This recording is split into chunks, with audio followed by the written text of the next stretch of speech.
Hello and thank you for watching. I have a few things that I want to say before I begin this trial.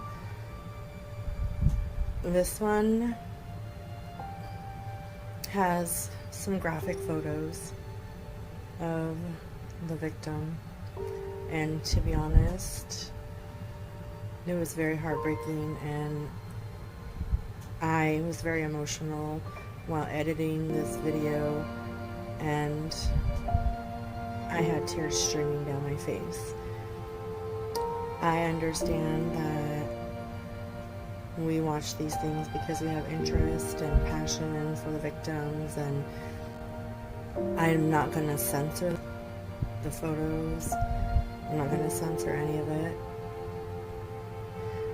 People throughout my life have asked me, how can you watch these trials and documentaries and true crime series? And the best way that I can articulate it is that it's because they lived it.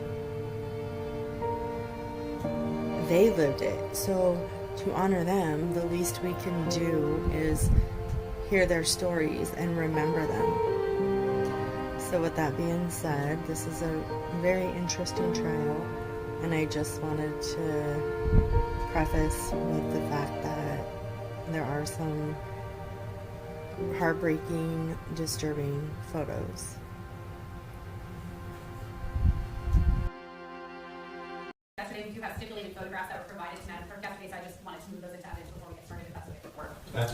I'm fine with that, Your Honor. I would also move in defense exhibits 1 and 2 at this time. Okay. Any objection from the state on that? No, Your Honor, and would you like me to put the identification and the numbers on No, there? just, you're going to need to do that as you go through with the witnesses. You'll be staying in the floor of the record at that time. Of course. Leaving that clerk, so. Leave it be said, no objection pursuant to our previously filed. Other than those previously stated. Yes, sir. Right? You're going to make sure as you go through with witnesses, you're still going to identify the numbers. Yes, Your Honor, I just didn't know if the court wanted me to say previously, before we do all of that, what the numbers are now. I don't need to do it. Yes, Your Honor. You need? All right, Ms. Simpkins wants to say. Yes, Your Honor. I won't say that, yes, correct, not individually. So they are marked for identification as states A through 8A, and they'll be moved into evidence as states 1 through 183. Okay, anything else before we bring the jury up? Not from the state, Your Honor. Out of defense, Your Honor. Then stay open? Yes, Your Honor. You? Yes. All right, Mr. Davis? Yes, sir. Okay. All right, let's bring it up.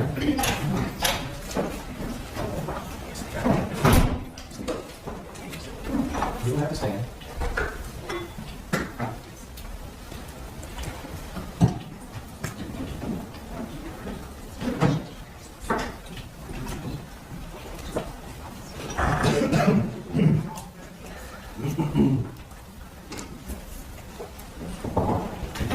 We're going forward, Your Honor.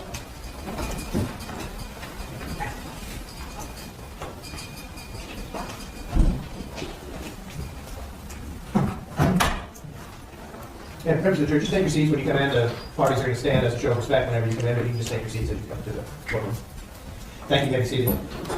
And good morning, members of the jury. Welcome back. Thank you for being prompt this morning. Our case set for trial is State of Florida versus Jonte Harris. Is the state ready to proceed? Yes, Your Honor. Is the defense ready to proceed? Yes, Your Honor. Madam Clerk, if you would swear on jury. Please rise and raise your right hand. Do each of you solemnly swear or affirm that you will well and truly try the issues between the state of Florida and the defendant, Jonte Dominique Harris, and render a true verdict according to the law and the evidence to help you God?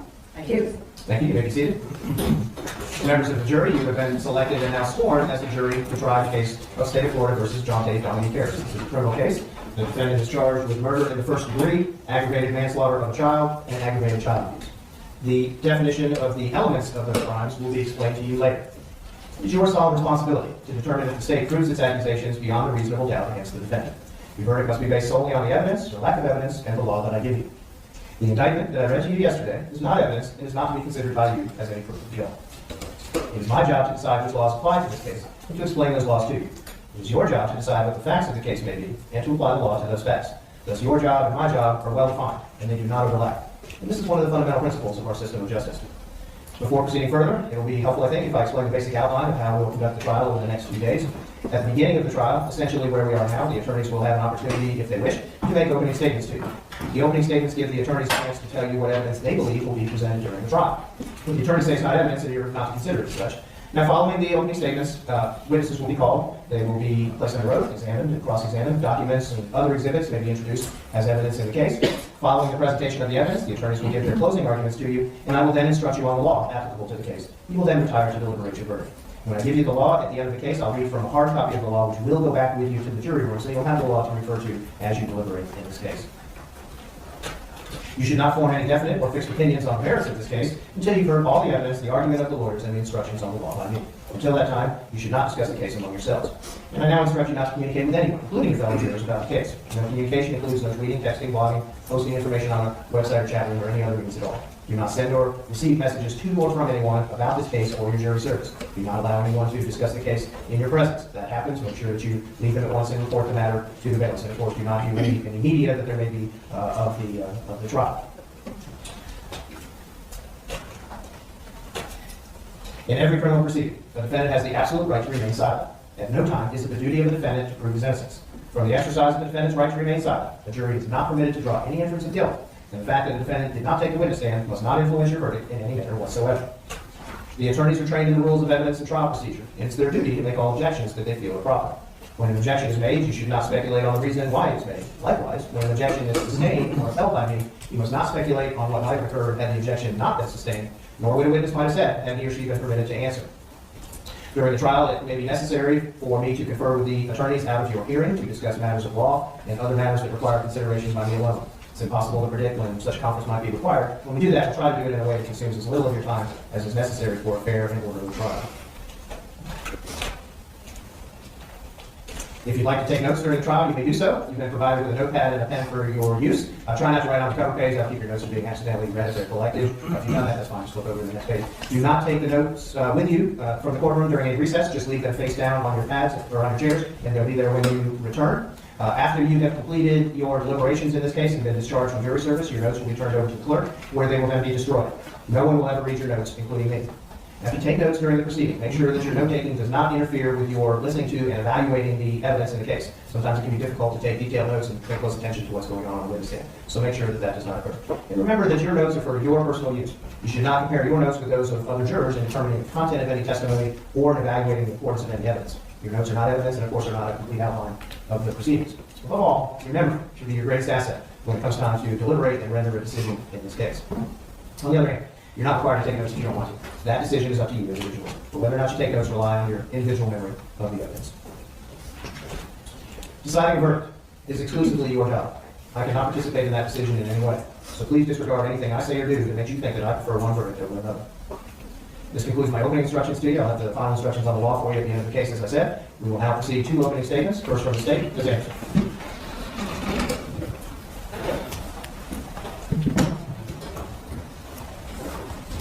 May it please the court? Yes, ma'am. Counsel? I hit her ass across the head, so she knows not to play with me. She's gonna learn. His words. Jonte Harris's words about 5-year-old Zykerria Robinson. I cannot deal with Kiri bad behavior. She knows nothing or how to do nothing. It's embarrassing. I can't lie. It's like we have an idiot child on our hands. I don't like her. She is corrupt. Words, albeit harsh words, that pale in comparison to the malicious punishment and torture that he inflicted upon that 5-year-old.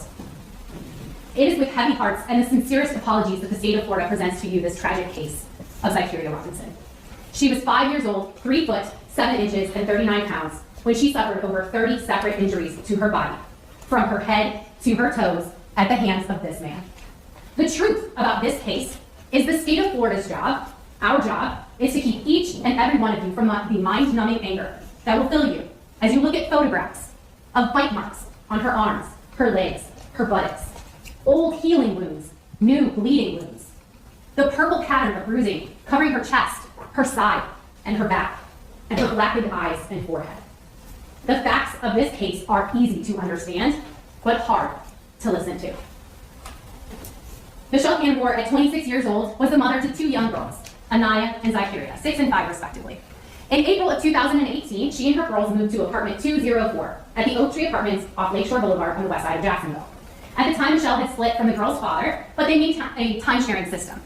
And by the end of June, the girls would go stay with their father and his parents for the summer. Around that same time, the defendant, her boyfriend at the time, Jonte Harris, needed a place to live. So he too moved into apartment 204. Michelle's sister was also living there, but that would quickly change by July. Her sister moved out, leaving just the two of them. And by August of 2018, the apartment was once again filled with the sound of two young girls back home with their mother, preparing to start the new school year. Michelle wanted this to be her little family, her little blended family, where the defendant stepped into the role of stepfather and man of the house. But over the course of just a couple of months, Michelle would realize that her idea of a family, her idea of raising children, was drastically different from his. You all will hear from Michelle Cannimore. She's going to take that witness stand, dressed in a gray jail uniform. And she is going to tell you that she has pled guilty. She has admitted her part in not stopping the torturous abuse inflicted upon her own daughter. She will explain to you that as she sits there, she is facing up to 30 years in the Florida State Prison. And that despite her cooperation, despite her testimony before you here today, she understands that the state of Florida will stand before this judge and recommend that she serve no less than 25 years, just 5 years shy of her maximum in the Florida State Prison for her inaction, for her failure to protect her own daughter from the defendant. Members of the jury, as Michelle Cannimore describes what she witnessed, what she allowed to happen in the confines of apartment 204, you will be enraged. You will not like her. But your job as jurors is to assess her credibility. You are the barometers of truth, and that is where your focus should stay steady. In August of 2018, Michelle Cannimore was working at 7-Eleven. She didn't have a car for transportation, so each night that she worked, she would walk to the bus stop and take a 45-minute bus ride to her destination, where she would work from 10 p.m. to 6 a.m., a job that she needed in order to support her household, to support her girls, and even to help the defendant, who was in school at the time. This overnight work meant that the defendant, stepping further into that role as stepfather and a part of this family, would be responsible for the girls overnight. And you will hear as their relationship progressed, Michelle then turned over another responsibility, disciplinary. Michelle will explain to you what her idea of punishment is, what her idea of discipline is, in the form of pops and whoopings. And Michelle will tell you, a pop is merely a smack on the hand. A whooping, to Michelle, is a spank on the butt with her hand, and in some situations, a belt. But as the defendant fulfilled that role of disciplinary, his idea of punishment was drastically different.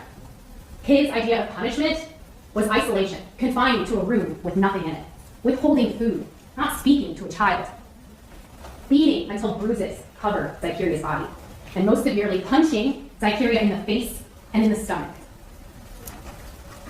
But because what happens in this house stays in this house, what was happening to Zykerria Robinson would not see the light of day until October 18th of 2018.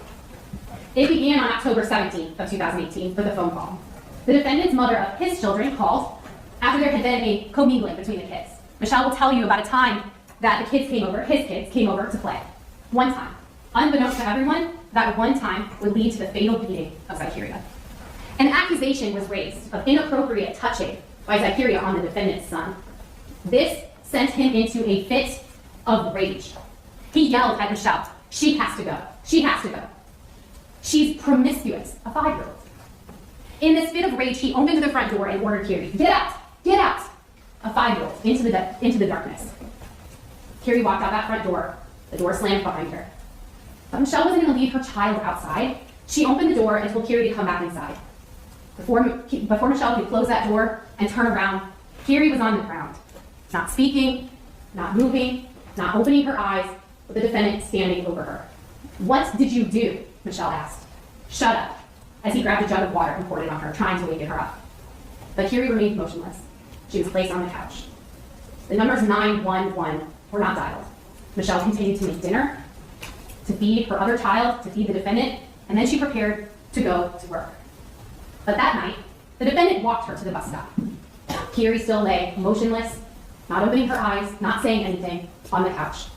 They walked to the bus stop, leaving her and Anaya in apartment 204. They parted ways. Michelle took that 45-minute bus ride and arrived to work late, only to stay an hour or two.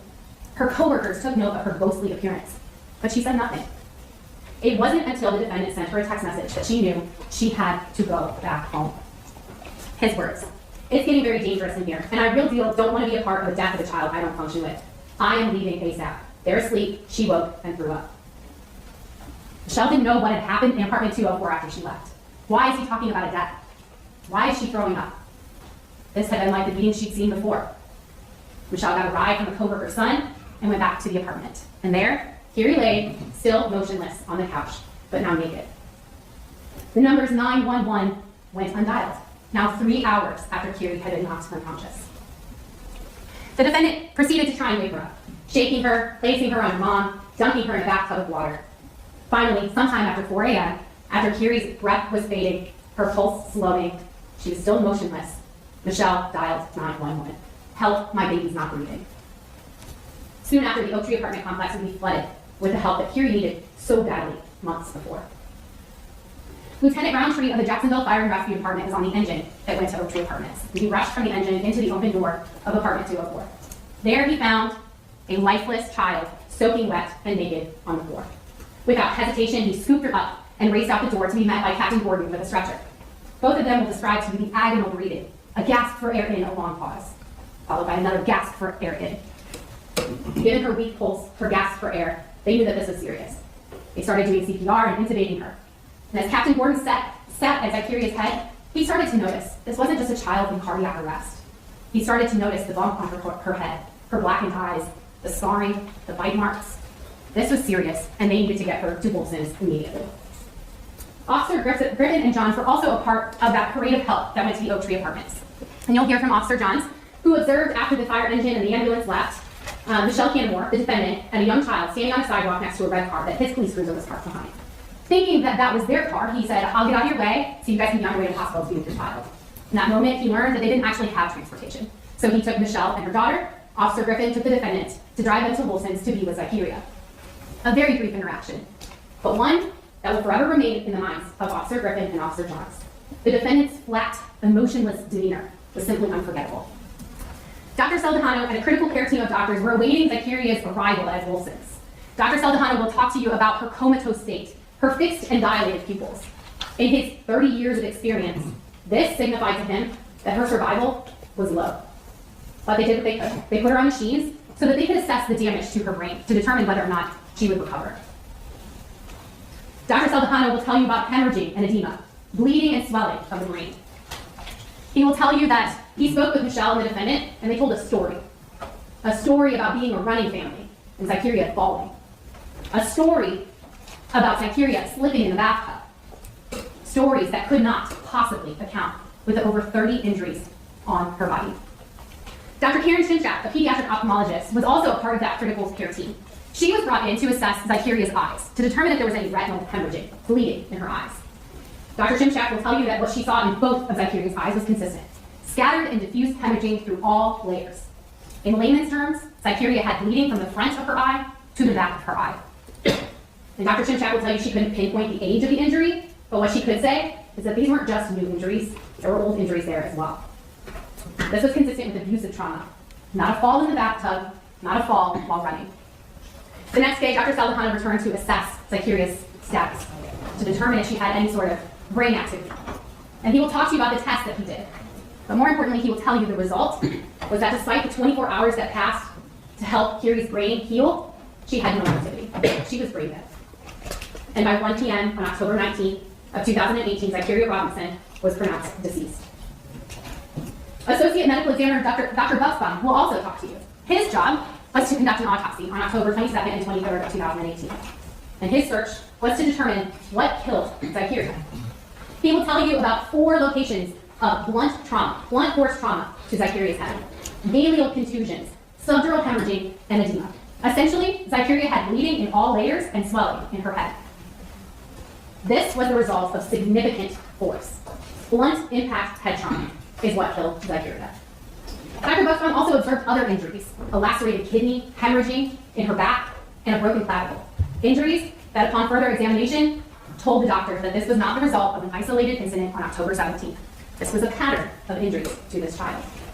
Finally, Dr. Dilly of the Child Protection Team will speak with you. She's got over 30 years of experience with children. She has seen abuse on the mild, the moderate, and the extreme scales. And she will walk you through each and every injury from head to toe on Zykerria. Purple bruising on the eyelids, bruising on her jawline, consistent with grab marks, multiple scratches on her neck, adult-sized bite marks, extensive bruising on her arms, bruises on her chest and abdomen, adult-sized bite marks on her buttocks, loop marks, linear pattern bruising on her torso, more abrasions, lesions, and bruises on her legs down to her feet. All of this, along with the head trauma, the retinal hemorrhaging, and an untreated broken clavicle, led Dr. Dooley to one conclusion with her 30 years of experience. This was torture. The more Carrie was examined, the more it became evident that this was a pattern of abuse. This was a pattern of isolation. This was torture. Michelle Cannimore was not the only one who could shed light and would shed light on what was happening in apartment 204. You will have the ability to read the defendant's own words via text message. You'll have the opportunity to see the searches that he made from September to October regarding her injuries. Now, members of the jury, much like Michelle Cannimore not reporting this abuse early on, she also lied about it. She lied to the doctors, she lied to detectives at the hospital, she was placed in an interview room, advised for Miranda rights, and she continued to lie. Continued to tell this story of falls while running, falls in a bathtub. And she will tell you she did that because she was scared. She was scared of the defendant, she was scared of losing her children, and she was scared of getting in trouble. She is a mom, and she failed to protect her own child. But ultimately, she was tired. She was tired of cleaning up after the defendant, and she was tired of watching her daughter be abused. Michelle will describe for you in painful detail what she witnessed. It began with a bite. She will tell you that the defendant was whipping Zykerria, and he bit her on the buttocks. Michelle said, "What are you doing?" His response, "Shut up, I know what I'm doing." It then progressed into bruises, into bleeding scrapes. So much so that Michelle pulled Zykerria from school. And she'll admit to you, that wasn't the right thing to do. She should have told someone. She should have asked for help, but she didn't. She pulled her from school, hoping that the defendant would change his ways, that the bruises would heal, and her daughter could go back. But it didn't stop. She was afraid of losing her children, and she was afraid of him, and the cycle continued. Michelle will describe for you a day when Zykerria put her shoes on the wrong feet near the front door of the apartment. The defendant's response to that, he grabbed Zykerria by the neck, slammed her on the ground, and proceeded to hail a fury of punches, during which he put his foot through the wall. She will describe for you a day that she came home and found the defendant with a microphone stick in his hand, standing in front of a black and eyed Zykerria. She didn't know what had happened, but she jumped in front of her daughter and begged him to stop. She will describe for you a time when Zykerria was in the bathtub, not listening to what she was being told to do. And again, the defendant grabbed her by the neck and slammed her against the wall. You won't be left to rely solely on Michelle Cannimore's recountance of these events. You'll see text messages. His words. "I'm leaving you as Abby." Michelle's reply. "I need to do nothing to you but make you stop hurting my daughter, because you was taking it too far. She already bruised enough, then you put a hole in the shower." His reply. "So, keep her away from me then. Y'all ass is slow as fuck." One exchange in a 50-page packet of messages that you all will get to see. These messages demonstrate a relationship of power and control. A relationship of power and control where the defendant wanted all the power and all the control. His words, "Her little girl pissed, so I beat her. Don't feed her, keep her in her room, door closed. She doesn't get snacks or drinks unless it's water. I told you not to talk to her. She gives us the silent treatment, then she gets nothing. She has a backward spirit. The devil, don't be around us, nobody. I need you to discipline like me, watching her every move. And tell her to stop being so mad. It's not a secret. Gonna have her killed with too much anger." Not only did he want to control Zykerria and how Michelle treated Zykerria, he wanted to control Michelle. "I have to be around someone who learns and wants to learn for rewards," his words to Michelle. Michelle will tell you that she wanted this little family so badly that she chose a man over her children, something I'm sure is painful to admit. But she didn't stop trying to stop the beatings. She says to him, "You gotta stop hitting her ASAP. She looks bad, and I don't need you behind bars or them taken away from me. You have to find something else to hit when you get mad. Please, I'm begging you." His reply.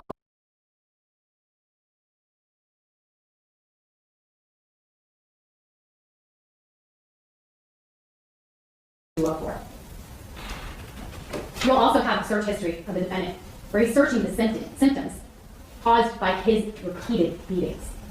Broken collarbone, body shapes, pupil dilation, brown urine, blood in toddler's urine, how to get rid of blood clots, child is shaking uncontrollably. A way to self-diagnose. And then he would text Michelle, giving her instructions on how to heal Carrie. She'll be good around the weekend, cold showers, ice, warm sleep, food, and water. She can't wear tight clothes, and her urine is brown because she had blood in her pelvis from the liver. She has head trauma. The only way to cure it is rest, drink plenty of fluids, medicine for sleep, and eating a diet. Michelle was tired. She was tired of cleaning up the blood. She was tired of covering up for the defendant. Tired of watching her child bleed. But her call to 911 is simply too late. Members of the jury, the hard part of this case is not determining whether or not the state of Florida has proven the charges beyond a reasonable doubt. The hard part is listening to what this man did to a 5-year-old over the course of months. We're confident that as you consider that evidence, you will know in your head, in your heart, and in your gut that Jonte Harris is guilty. Thank you, Ms. Anderson. Mr. Hernandez? May it please the court? Yes, sir. Counsel? Good morning, folks. My name is Jim Hernandez, and along with Patrick Reed, we represent Jonte Harris this week. The evidence in this case will show that only 2 adults had access to Zykerria at her home, Jonte Harris and Michelle Cannimore, through the months of August to October. We expect the state to spend a lot of time on the child's injuries. You will be receiving pictures of the child's injuries and testimony from several doctors to the extent of the child's injuries. The defense is not disputing the fact that the child's Zykerria was injured and the extent of those injuries. However, the pictures and the doctor's testimony did not tell you who inflicted those injuries. The defense believes the evidence will show that Michelle Cannimore injured and killed her child. The reasonable doubt standard is the highest standard in our nation of laws. It is that way because a man or a woman's liberty is at stake instead of money's in a civil case. At the end of this case, you will have a reasonable doubt that Jonte Harris inflicted injuries on the child's Zykerria and caused her death. The evidence in this case will show, and this will be through the state's own exhibit, that 51-page document of text messages, that Michelle Cannimore wrote this message to Jonte Harris. The message was written on September 24th, 2018 by Michelle Cannimore at approximately 1:30 p.m. 50 seconds. I believe it will be message 353 on document page number 41 of the state's exhibit. These words were written by Ms. Cannimore. We've gone and walked all the way home because little baby got an attitude because I took away the popcorn. The store clerk bought her. She thought she was going to get a snack, and I'm going to beat her red ass. Michelle Cannimore wrote the second text. I believe this is going to be in the state's exhibit, text number 347. And I believe it's going to be located at page 40 after it's introduced to y'all. Maybe y'all get a chance to read. In that text, Ms. Cannimore wrote, she called a whole attitude, started walking fast ahead of me, almost got hit by a car. I had to yank her up too many times, finna get to this house and beat her ass, and finna cross the street. The words in that text, yank her up, are important. Because you will hear from medical doctors that the child's Z had a broken clavicle, collarbone. The child was yanked hard. That collarbone could be broken. The evidence will also show in Defense Exhibit 1 that before Mr. Harris even came into the picture with Ms. Cannimore, on October 31st, 2016, Mr. Harris did not come into the picture until January of 2018 when he first started dating her. But on October 31st, 2016, Defense Exhibit 1 will show that the child's right arm was injured, probably by yanking it. Now, Cannimore either injured the child's right arm by yanking it, or the new babysitter that she had injured the child's arm. The child couldn't have done it by herself. That's an 8-page document from Shands Hospital that you'll get a chance to read, where the child's arm was injured a year and a half before Jonte Harris came upon the scene. Michelle Cannimore put Jonte Harris before her own children. Miss Cannimore was madly in love with Mr. Harris. They went to high school together. They knew each other back in high school. Miss Cannimore will state that Mr. Harris was popular, she was not. And they met again at Miss Cannimore's job at the convenience store in January of 2018. And they dated until June. Miss Cannimore was dating other people during that time frame also, other men. Jonte Harris moved into her apartment in June of 2018. Ms. Cannimore's older sister was living in the apartment at the end of June into July of 2018. The two children at that time, in the summer of 2018, were staying with their father, Zykerria Robinson. Now, Zykerria, the father, would have them Mondays through Fridays during the summer, and the children would come back to Ms. Cannimore a couple days on the weekends during the summer. The father did not have contact with the children between August of 2018 and October of 2018. And Ms. Cannimore did not remember that contact. Naya was going to elementary school. Zykerria was going to child care or pre-K. Zykerria went to child care in August and September of 2018. Her last day at daycare was approximately September 28, 2018. You'll hear in the defense's case the child care provision. The teacher and the worker come in and testify before y'all. They will testify that they did not notice any bruises or any cuts on Zykerria. However, the children went to school with long pants and long sleeve shirts. And they have a policy at that child care place that no clothing will be removed to inspect remarks for the child. What's important, and what you need to remember, is that my client was going to Tulsa Welding School in the morning, going to classes. Ms. Cannimore was dressing those children to go to the daycare center. If she would have wanted to get up from underneath a situation, all she had to do was place the child's Zykerria in a short sleeve shirt or short pants. It was her own self-interest that she was protecting by putting those children in long sleeve pants and a long sleeve shirt. You will read in those text messages where Ms. Cannimore apologizes to Mr. Harris for her daughter's behavior. She was angry at her daughter Zykerria because it was causing a rift between herself and Mr. Harris. And we believe the evidence will show that she beat that child in frustration for that rift. Ms. Cannimore even considered giving the child back to the father in their custody relationship. You will read text messages of Ms. Cannimore that shows her affection toward Mr. Harris and shows trouble in the relationship. One text message that you'll read will be October 15, 2018. This text message was written at approximately 11:54 in the morning. I believe it will be text message number 57 on page 8. And she's stating to Mr. Harris, maybe me loving you so hard and wanting it to work so badly, I don't know, it's pushing you away, or if it's killing you. I never had someone like you in my life, and it's sad, because love is real and gentle. It's 2 days. 2 days before the child was injured and had to be taken to the hospital. Ms. Cannimore is frustrated and scared that she's going to lose the relationship with Jonte Harris. And she's mad at that child. I expect you will hear from Detective Deborah, who took part in the interrogation or interview of Ms. Cannimore. And in the initial part of the interview, Ms. Cannimore states to the detectives that she is the one that disciplines her children. Same way she was disciplined when she was younger. She whips those children and she whips them with a belt.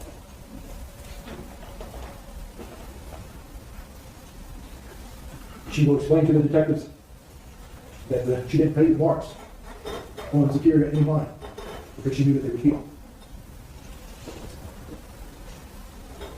She stated in the initial hours of her interview that Jonte Harris does not want to discipline the young female daughter because that daughter is not his biological. And she will state that she is the one that does the discipline in the family.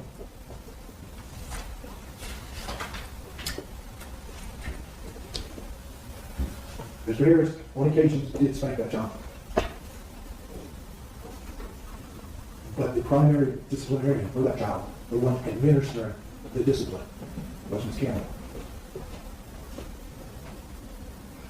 And you will get a picture in a frame of mind through the text messages of what Mr. Harris stated.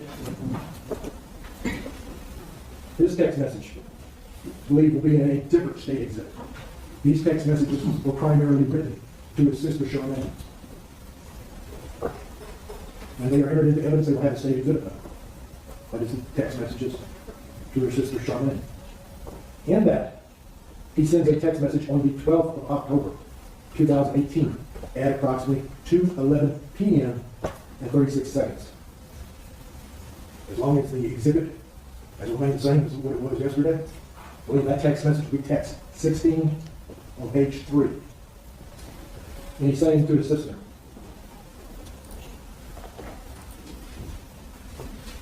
but when she's older, I'm going to tear that ads up. The word ads, I believe it should be ads up. Now, what does that text message tell you? It states that he recognized the child was not old enough to spank and to tear up, or to use a belt and continuously spank the child. That was written on 10/12/2018 to his sister. But when she's older, I'm going to tear that ads up. That was the same line on October 12th, 2018. Mr. Harris was perplexed by this Zykerria's misbehavior and her slow learning.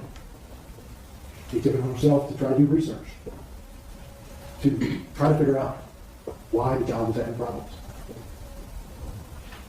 He would research whether the child was autistic. He would research why a 5-year-old child was not talking, why a 5-year-old child would have seizures, why a 5-year-old child would throw temper tantrums, why a child might have cerebral palsy. He was doing the research himself to educate himself on why the child was slow.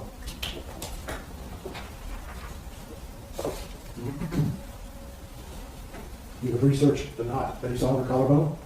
He would research the child's urine, the knot of color. He would research even maybe the child came from. That's because he was concerned about the child. The reason why he did that research. Now, Cannimore and Harris told the same story to the detectives in their initial part of the interview. Ms. Cannimore told the story that she woke up out of her bed at 3 o'clock in the morning, and that she has a habit of going to check on her children. This is what she's telling the detectives. And that she noticed that Zykerria had peed in her bed. And she got her up to take a shower. The water was running, and the drain didn't work that well. The water was accumulating. She was back in her bedroom because Zykerria at 3 o'clock in the morning was standing up in the shower. And then she heard a large, loud thump. And when she came back in, the child was face down in the tub. And the child was not breathing. And Jonte Harris told her to call 911. She told a similar story. And Jonte Harris told a similar story to the detectives in the initial part of the interview. But we expect later that when she, through cross-examination and direct examination, that Ms. Cannimore will admit that that was a fabrication. She will admit that she went to work that night and that she came home slightly after midnight. And Jonte Harris was still trying to care for the child, still holding the child and trying to wake the child out. She will admit that the child was put on top of her. The child was put in the child's bathtub, had water splash on her face, and then put in the adult bathtub after the child was laid on her. And that when Jonte Harris took her out of the tub, the child was balancing on him, and then when he went to turn off the water, the child fell and hit her head on the bathtub. This is after she came home. Then the child stopped breathing. Jonte Harris told her to call 911, and he told her to call the police. Jonte Harris started administering CPR to the child on the directions of 911.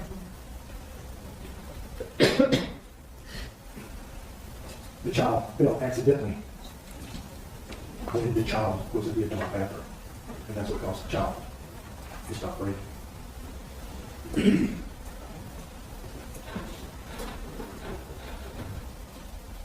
What is troubling about this case, and what it is will be troubling beyond, is that Jonte Harris gave a false confession to the police officer during his interrogation. He did that for one reason, and that was to protect Michelle Cannimore. Did you see? You can look at Michelle Cannimore also. Where will you get evidence of that? We expect it will also be in the text message states exhibit that will be given to you whenever the text messages between Jonte Harris and his sister. We expect that to be text message number 15. It's on page 3. Sent on October 12, 2018 at 2:11, where he describes Michelle Cannimore and he describes Zykerria to his sisters. Yeah, she's cool. I might engage her. But her child is a devil in design.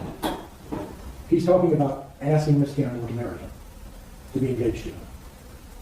And this is on October 12, 2018.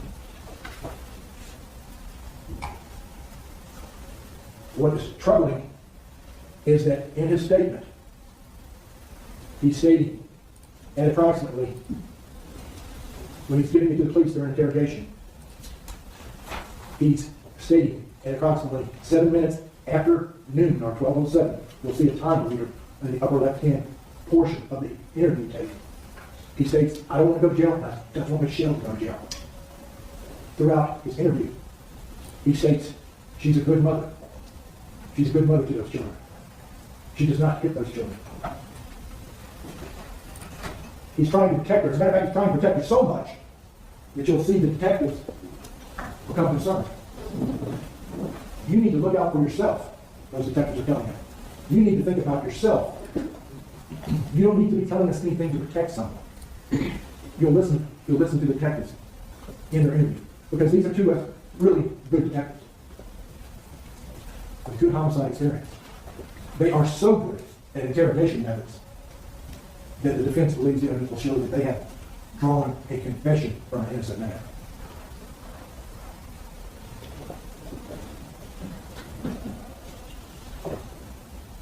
What is an interrogation room?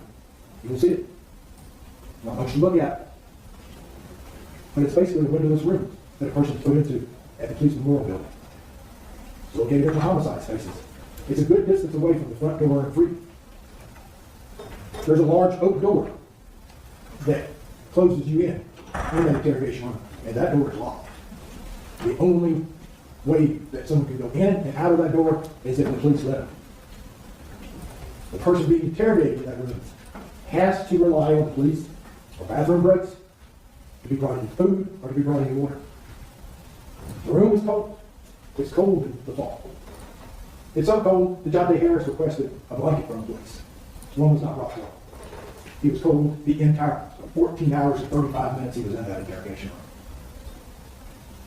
14 hours and 35 minutes. When he had not slept in over 24 hours before the interrogation began.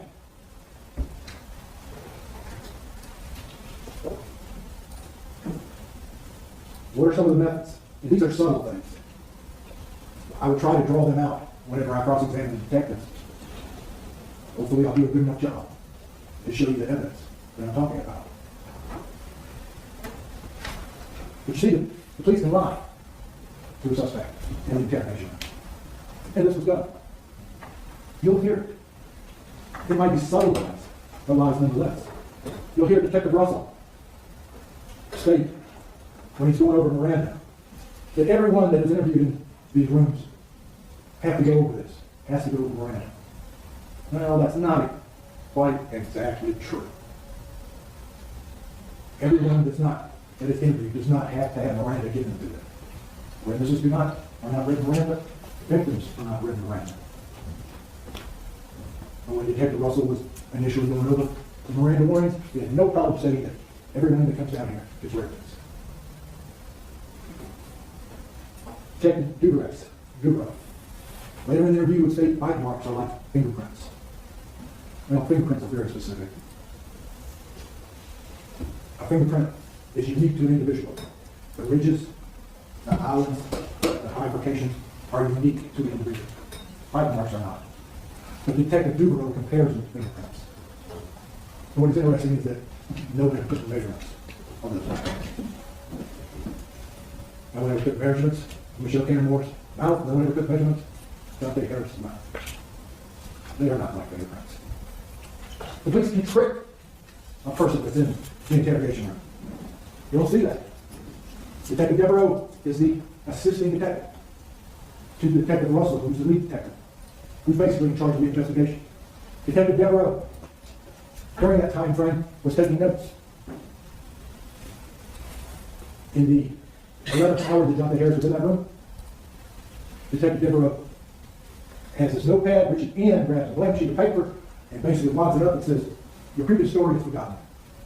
It doesn't exist anymore. He wasn't tearing out his notes from what he wrote. He was tearing out and blotting up a blank sheet of paper.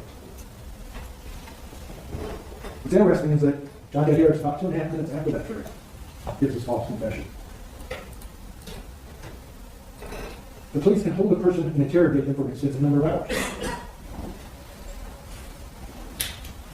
14 hours, 45 minutes. Don't get me wrong, he was not interrogated the entire 14 hours, 35 minutes. He was in that room for 14 hours, 35 minutes. As Cannimore was interrogated first, after about 2 to 3 hours, the detectives came into the room with Jonte Harris and interrogated him for about an hour and a half. About 8 hours after that first interrogation, they came back in the second time and interrogated him for a couple hours. The entire time, for 14 hours, 35 minutes, he was under control of the place. Jonte Harris asked to use the phone to call his mother. He was denied that. The reason why he was denied that is because the police do not want a suspect, unless they want them to, which is kind of double negative. They don't want a suspect talking to a person on the outside and getting advice. Unless they believe that they could get a recording by giving that person a phone to let them talk to the robot. Because you see, those interrogations are videotaped from door to door. That means they're recorded. Once person goes in, once person comes out. So those 14 hours and 35 minutes was taken by the dead time. But he was not allowed to call his mother. Sometimes in situations they use this interrogation technique of letting a person call their loved one and hoping to get an admission out of them that way while the tape is running. They did not do that in this case. They used the other technique of not letting them talk to anyone. Of course, the place can be uncomfortable. At this particular time, the place was uncomfortable. For some reason or another, the homicide team did not have the blanket or blankets that they had. Or they chose not to give them a blanket.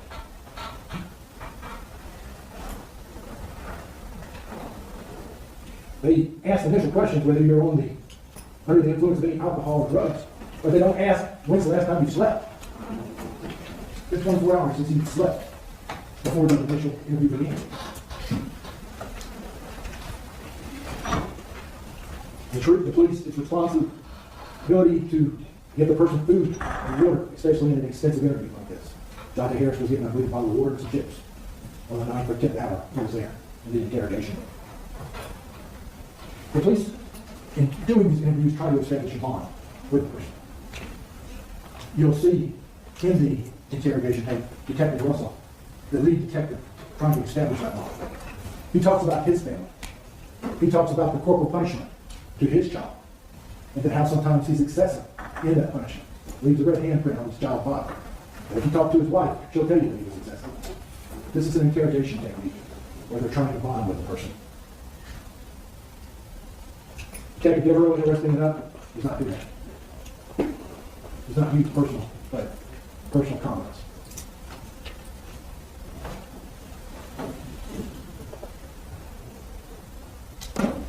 The police will, and you'll see this in the interview, they'll give you rapid fire questions. And then they will cut you off whenever Jonte Harris is denying that he did something.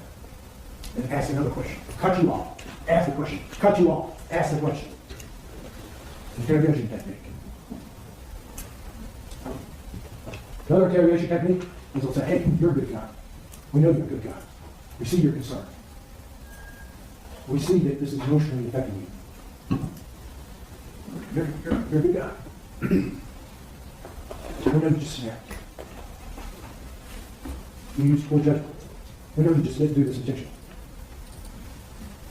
They're giving one or two alternatives to the person that's interrogated. One is bad, and one's really bad. You intended to kill the person. Telling him he's a good guy, he just snapped.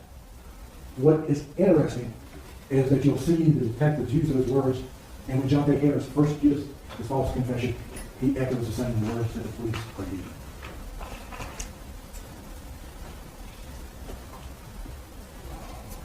Body movement. You'll see at the beginning that Detective Russell is first writing notes at the table. You'll see whenever the false confession is drawn out of the client that he's moved his chair and carried to get close to Jonte Harris. Body movement. They're very subtle interrogation techniques. They're very subtle methods that the police use. The police know your history before you go in. I expect Detective Devereaux to say that he knew that Jonte Harris had never been interrogated at the police memorial.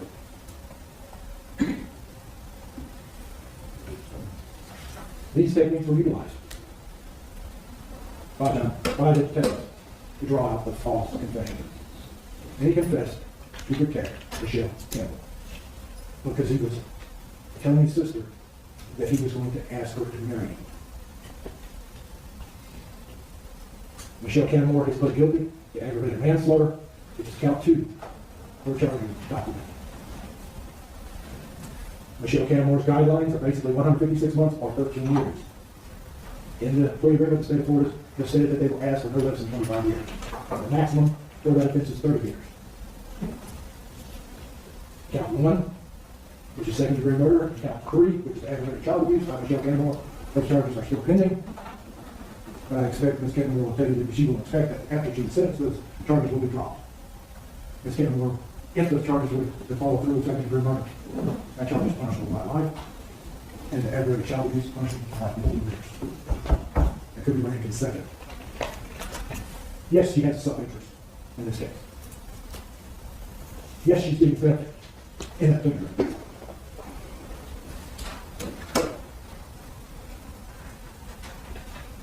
Michelle Cannimore had a phone here, 24/7. When Mr. Harris was at school in the morning and calls the building phone.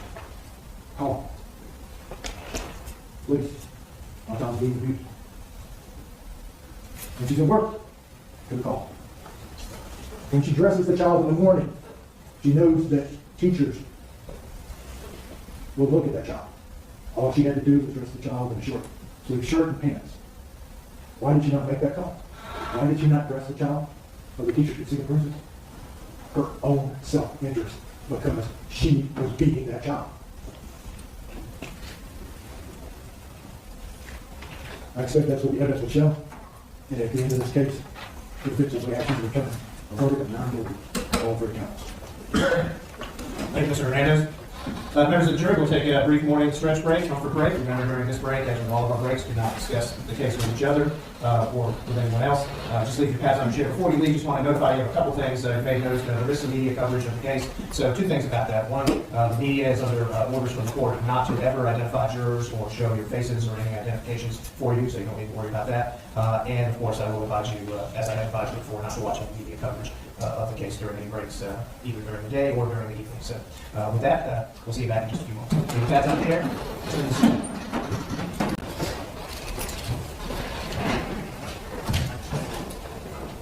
Good morning. Good morning. Can you please introduce yourself to the jury? Lieutenant Michael Roundtree with Jacksonville University. How long have you been with the Jacksonville Fire and Rescue? 9.5 years. And what is your current title? Currently I'm a lieutenant. What are your duties as a lieutenant? My duties as a lieutenant is I'm responsible for my engine company on my given shift. Back in October of 2018, what was your position? I was an engineer on engine 22. And what does an engineer do? An engineer is responsible for the apparatus and the safe arrival of the crew. Within the Jacksonville Fire and Rescue Department, are you assigned to different areas in the city? Correct. What side were you assigned to in October of 2018? I was assigned at, on the west side of Jacksonville at Station 22. Okay. And what types of calls do you respond to? We respond to all types of calls, from medical incidents to structure fires to any unknown. All right. Are the Oak Tree Apartments located at 1701 Lakeshore Boulevard within the area that you would service? Yes, ma'am. And did you respond to a call at those apartments on October 18th of 2018? Correct. What time were you dispatched? The initial dispatch, I believe, was 4:30 in the morning. And what was the nature of the call? The nature of the call was unconscious person. Were you directed to apartment 204? Correct. When you arrived to the apartment, can you explain to the jury what you observed? We made a arrival on scene. We went through the house, the front door was open, made our way to the back bedroom. We found a young child laying on the floor naked. And that's pretty much where we started. All right. Did you make any other observations of her? I think just the fact that she was unconscious, for what period unconscious, and the fact that she was soaking wet. I think that's it, really. Okay. What did you do once you found the child? Once we arrived and saw we had an unconscious child, I scooped the child up and proceeded to leave the residence and head to the rescue unit. Is that standard to immediately head to the rescue unit instead of doing some sort of something in the house? Not typically all the time, but with children it usually is. If the child is small enough for us to carry to the rescue unit, it's easier for us to give a better quality of treatment in a controlled environment of a rescue. Lieutenant Roundtree, approximately how many child in distress type calls have you responded to in your career? Hundreds. And of those, have you had the opportunity to observe parents? Almost all of them. Keeping in mind that everyone responds differently to trauma, what is the typical response of parents in these situations? Objection, Your Honor, speculation. The typical response is most of the parents are just like almost uncontrollable. We sometimes have to get JSO to interact and give us a buffer area to allow us to perform treatment.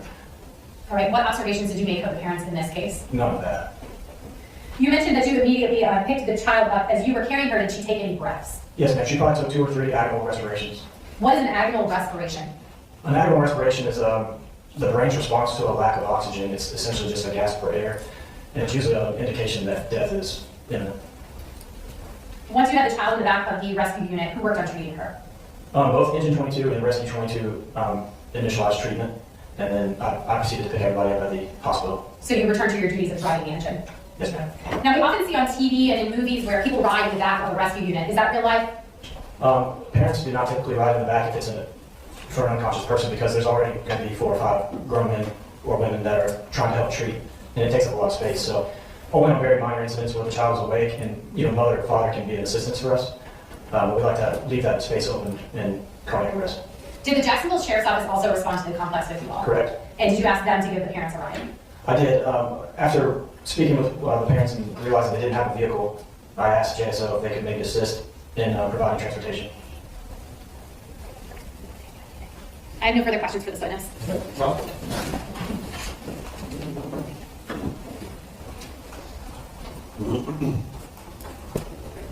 Good morning, Lieutenant. Good morning. When you scooped the child up, how were you carrying the child? Just one hand under her neck and one hand under her knee. Okay, did you run the child out to your engine? No, I didn't. I wouldn't say ran. I didn't run to the engine. We ran to the rescue unit. Okay. All right. Then you were you walking, wrestling with the child? Yes, sir. And you felt like it wasn't necessary to put the child on a stretcher or to try to make the neck stationary? No, not at that point in time. The treatment was just, the fact that she didn't have a pulse at that point was the most important thing. You wanted to get her to the rescue unit as soon as possible? Yes, sir. To get treatment. Is that right? Yes, sir. No further questions, Your Honor. Anything else? No, Your Honor. Thank you, sir, for your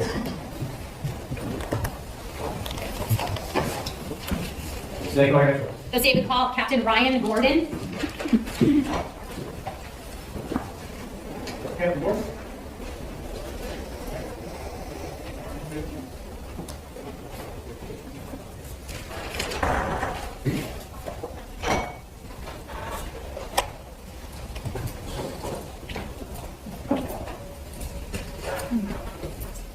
Sharon, do you solemnly swear or affirm the testimony you shall give shall be the truth, the whole truth, and nothing but the truth, so help you God?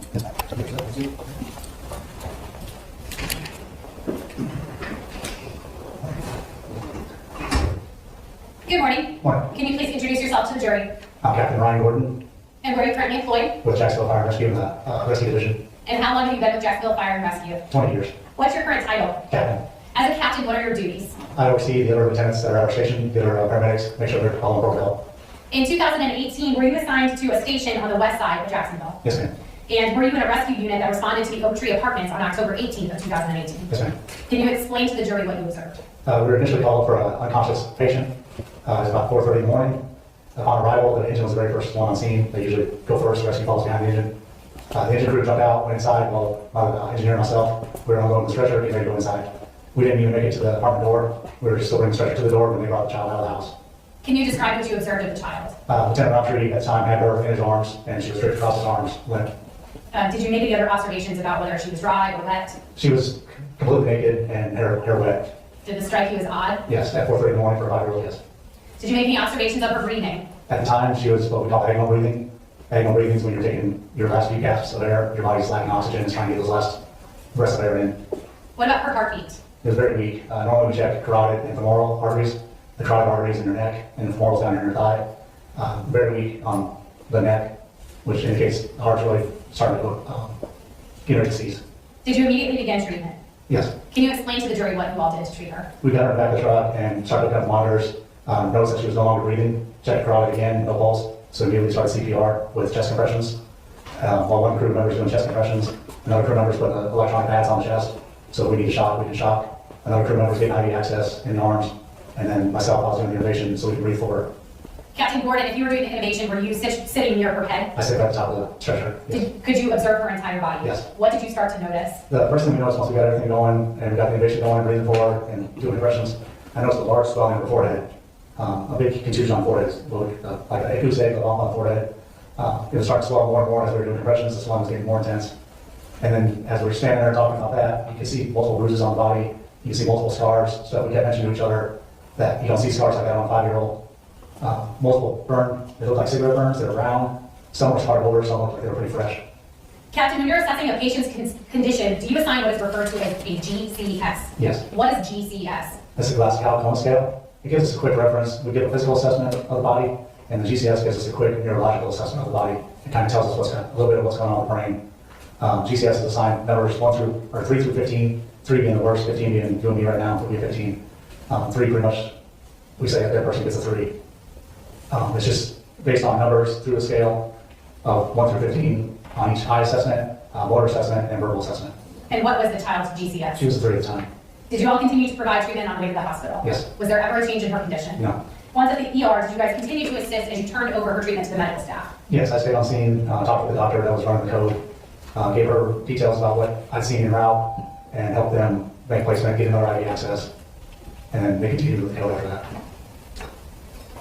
No further questions. Mr. Hernandez? The child was wet, is that correct? Yes. The child was found in the back bedroom of the adult's bedroom, is that right? I had no idea. I didn't make it into the house. I just went off what I was told when they brought the child to me. Okay. If Lieutenant Roundtree said it was found in the back bedroom, He said bathroom, that she was on the bathroom floor, I believe. he did not say the back bedroom floor? I don't think so. Not to me. Okay. All right.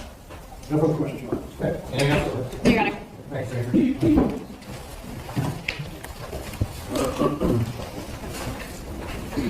State by name. The state would call Officer B.L. Johns.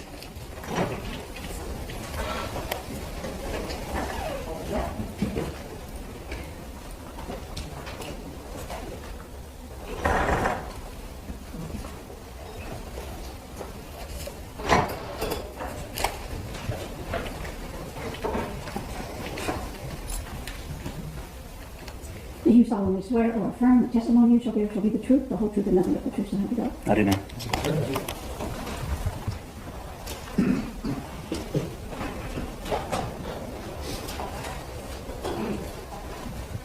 Good morning. Good morning. Can you please introduce yourself to the jury?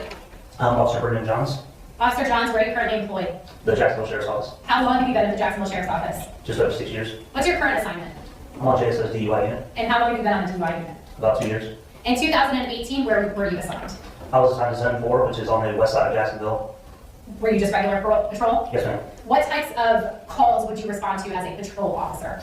It's typical calls for service, anything ranging from vehicle thefts to domestic disputes, arguments, anything like that. Are the Oak Tree Apartments, which are located at 1701 Lakeshore Boulevard, within the zone that you were patrolling back then? Yes, ma'am. And on October 18, 2018, did you become involved in a call for service that would later develop into a homicide investigation? Yes, ma'am. Did you respond to 1701 Lakeshore Boulevard? Yes, ma'am. Is that in Duval County? Yes, ma'am. Approximately what time were you dispatched? It's around 4 o'clock, maybe 4:30 in the morning. And what was the nature of the call? We were dispatched to, it was in reference to a girl that was in cardiac arrest. Is that typical for you to respond to seemingly non-criminal activity?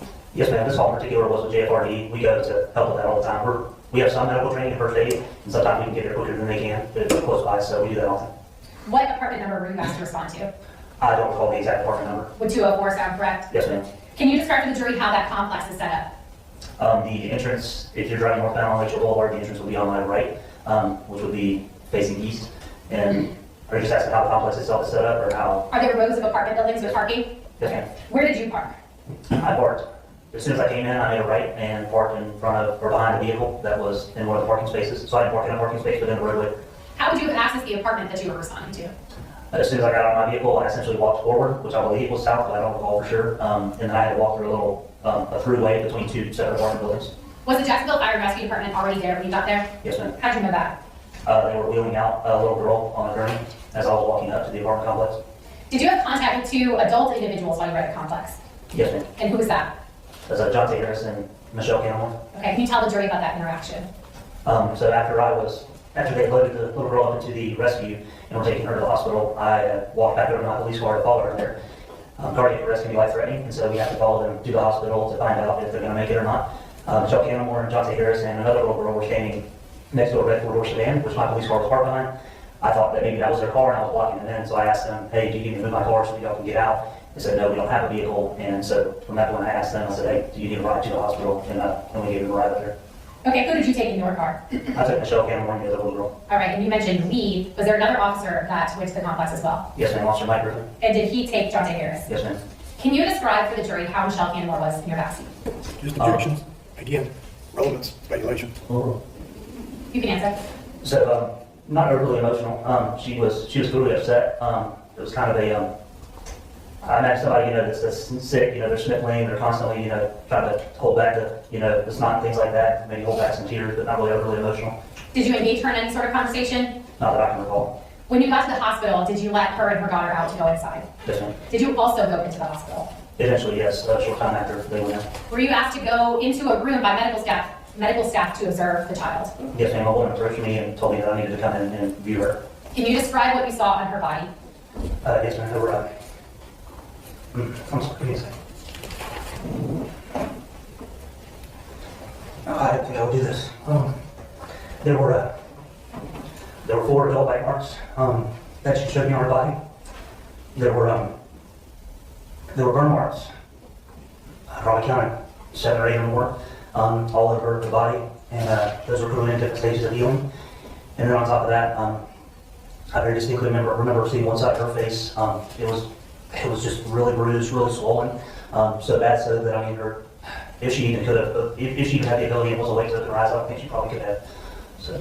Officer Johns, was this investigation ultimately passed to the homicide unit? Yes, ma'am.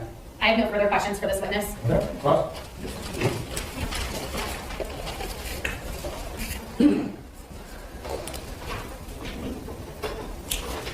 Morning, Officer Johnson. Morning, sir. You said that you gave Michelle Cannimore a ride to the hospital, is that correct? Yes, sir. Did she make any admissions while she was in the back of your car? No, sir. Did you say that Jonte Harris hit her child? No, sir. I know the question you want to ask. Anything else, Louis? No, Your Honor. Thank you. Very good. Thank you.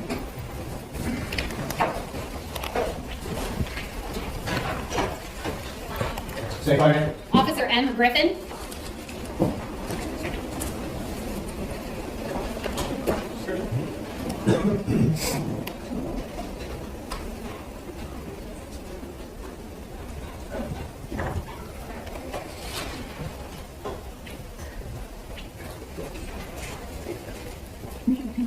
Do you solemnly swear or affirm the testimony you shall give shall be the truth, the whole truth, and nothing but the truth, so help you God? Yes, ma'am.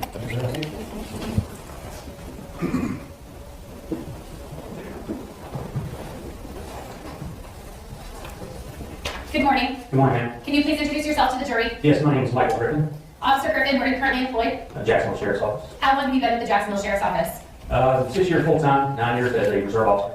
And prior to your employment with the Jacksonville Sheriff's Office, did you work for the Jacksonville Fire and Rescue Department? Yes, ma'am. For how long? 15 years. What is your current assignment? I'm assigned to patrol the city's west side. And how long have you held that position? Entire career. On October 18th of 2018, did you become involved with a call that later turned into a homicide investigation? Yes, ma'am. Did you respond to the Oak Tree Apartments? Yes, ma'am. Are those on Lakeshore Boulevard? Yes, ma'am. Approximately what time did you go to the complex?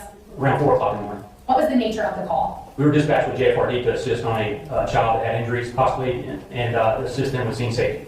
And Officer Griffin, do you have equipment in your car to assist with these types of calls? Yes, ma'am. What do you have in your car? AED. What is an AED? It's an external defibrillator I carry as part of the clavicle video on medic for JSO. All right. Where did you park when you got to the complex? JFRD was already on scene, so I parked directly behind him. All right. Did you observe them as they were doing stuff at the complex? Yes, ma'am. What did you see? As I was exiting my vehicle, I observed JFRD personnel bringing out a young child and attempting to let her in the back of the rescue unit. Did you assist with rendering any sort of aid? No, ma'am. Once the ambulance was on its way, did you and Officer Johns provide transportation to 2 individuals? Yes, ma'am. And who did you transport? Jonte Harris. Do you believe you recognize Jonte Harris if you saw him again? Yes, ma'am. Okay, do you see him here in the courtroom today? Yes, ma'am. Can you just identify what side of the courtroom he's on and an article of clothing he's wearing? He's on the left side of the courtroom. All right, what color is his shirt? I believe it's white. All right, Your Honor, may the record reflect that the witness has positively identified the defendant? The record shall so reflect. Did Officer Johns transport Michelle Cannimore and her daughter? Yes, ma'am. Why would you guys keep them separate? Just due to the situation, we were unsure what was going on, and we wanted to keep them separated until we had a better recollection of what would have happened maybe. Okay, can you describe for the jury what the defendant's demeanor was like? Objection, Your Honor. Speculation. His demeanor was very calm, non-emotional, kind of quiet. Okay. Did you engage him in any sort of conversation? I didn't engage him in any conversation. Was he making statements? Yes, ma'am. What were those statements? 2 statements I remember was, I can't believe this happened, she fell in the shower. Okay. When you got to the hospital, did you let him go inside the hospital? I did. And were you asked to go into a room by medical staff? Yes, ma'am. Where you were at in the room, could you see the child? I could not really get a good observation of her due to all the medical staff was around her. Okay. Your Honor, I have no further questions for this witness. Ross, is that ready? Yes, Your Honor.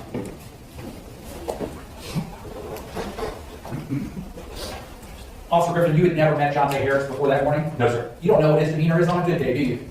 No, sir. You don't know what his demeanor is on a bad day, do you? No, sir. And you don't know how he expresses himself, do you? No, sir. Thank you very much. Anything else with this? No, Your Honor. Thank you, Zykerria. Thanks, sir.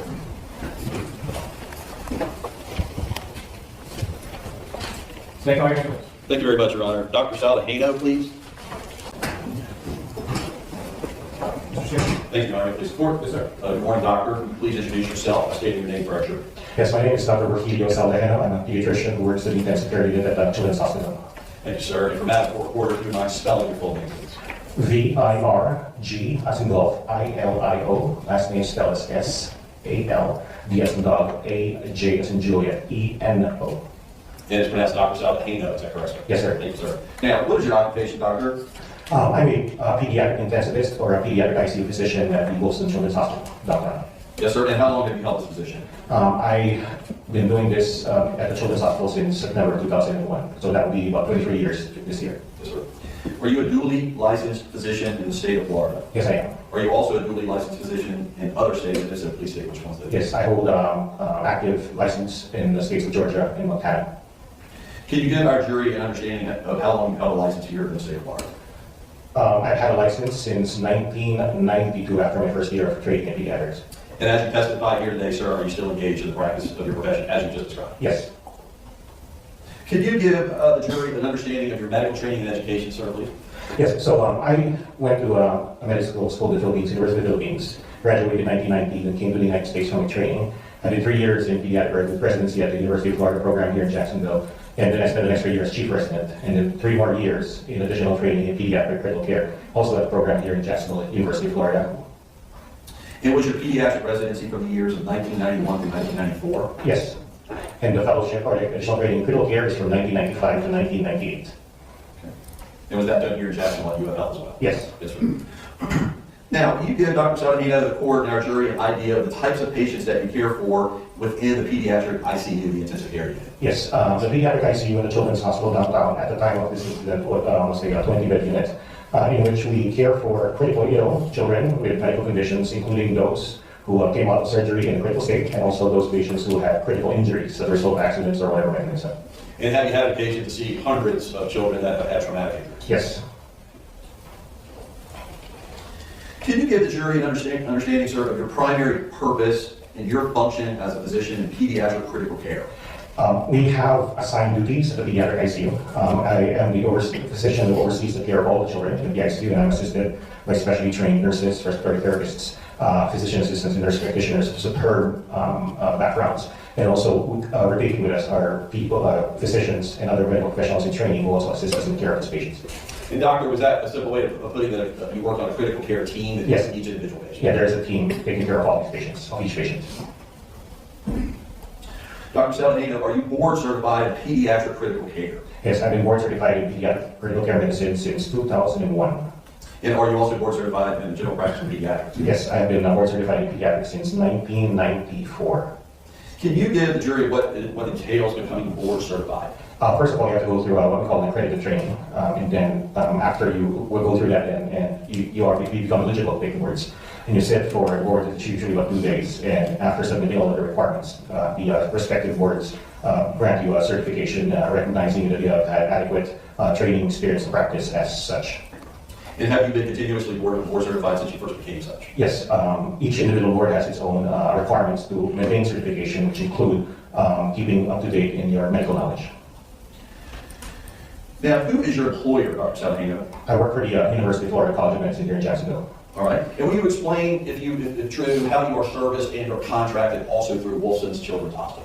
Wilson's Children's Hospital is under the umbrella of Baptist Health, and University of Florida Department of Pediatrics provides contracted services to the Children's Hospital in many fields, and one of them is the pediatric intensive care unit. And have you had the occasion many times to work and provide services through Wilson's Children's Hospital? Yes. Well, Yes, I'm sorry, that we where I work exclusively. Yes. Bigger employer is UA Health. Yes. Thank you. Now, shifting gears a little bit, still talking about your background, Doctor, do you also train others, teach others in any capacity, and if so, explain that to the group? Yes, being under the University of Florida, I also hold a faculty position at the level of assistant professor, and that part of my duties include taking medical students and trainees, doctor trainees under my supervision, so they learn basically the trade.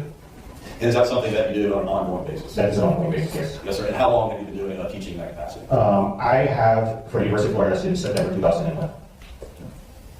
Now, are you also a member of any professional associations or groups, sir? Yes, I am a member of the American Association of Pediatrics, AAP, and I also hold membership in the Society of Critical Care Medicine. Thank you, Doctor. Can you give the jury an idea of how many times that you testified in court as an expert in the field of pediatric critical care and or pediatrics? Beyond numerous depositions, I have been in court at least 3 other times for testimony of patients who were injured. Thank you, sir. And again, just to reiterate, have you also dealt with pediatric critical care patients where the cause of injuries to them previously was one was trauma? Yes.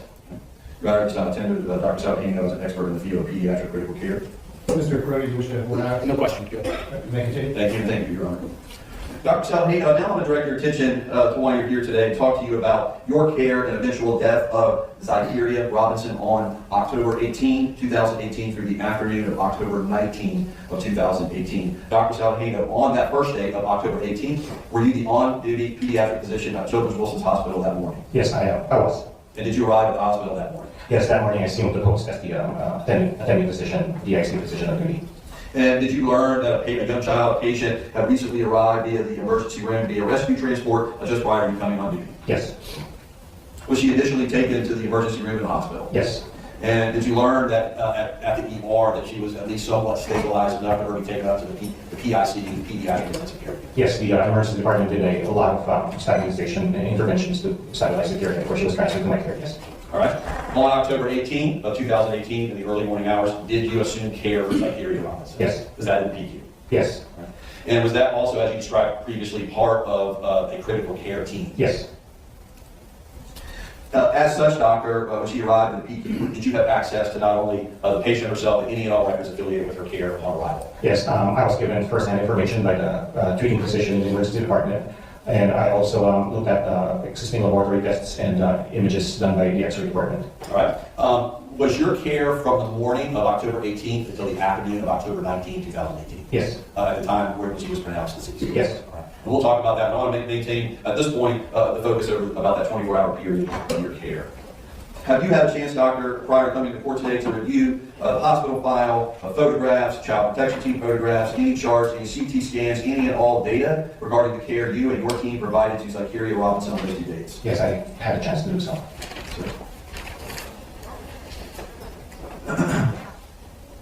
Now, can you give the jury your initial impression when you first saw the child in PU? Yes, going back to the first day, my focus obviously was to take care of the patient. And she came up, she had been reported to us as having had a period of cardiac arrest. So our initial focus was directed towards maintaining stabilization of her vital signs. And after which we tried to find out what happened so we can better decide plan of action. Yes, sir. Would you give the jury sort of a description of the initial condition when you assumed care of the patient? When Zykerria came up to the pediatric ICU, I immediately saw a child who was not responsive to her surroundings. She was comatose. She had no purposeful movement, meaning she did not move her arms or legs to any stimulation. She was breathing on her own, and her pupils were fixed and dilated, and she had marks on her body. All right, let's talk a little bit about that, break that up. Doctor, when you saw her, was she in extremely critical condition? Yes. Was she in a grave situation? She was, yes. And you mentioned one of the initial impressions was she was in cardiac arrest upon arrival. Just so our jury's clear, what does that mean? So what that means is the heart was not beating when she was brought to the emergency department. And the emergency department made efforts to make the heart beat again. That included giving multiple medications and starting her medications and an infusion to maintain blood pressure and heart rate. And upon arrival in the PICU, did she have heart rate? Yes, she already had by that time, yes. And had her blood pressure somewhat stabilized by the time you received it? Yeah, there was a blood pressure that was adequate for her circulation, but it was maintained by medications. All right.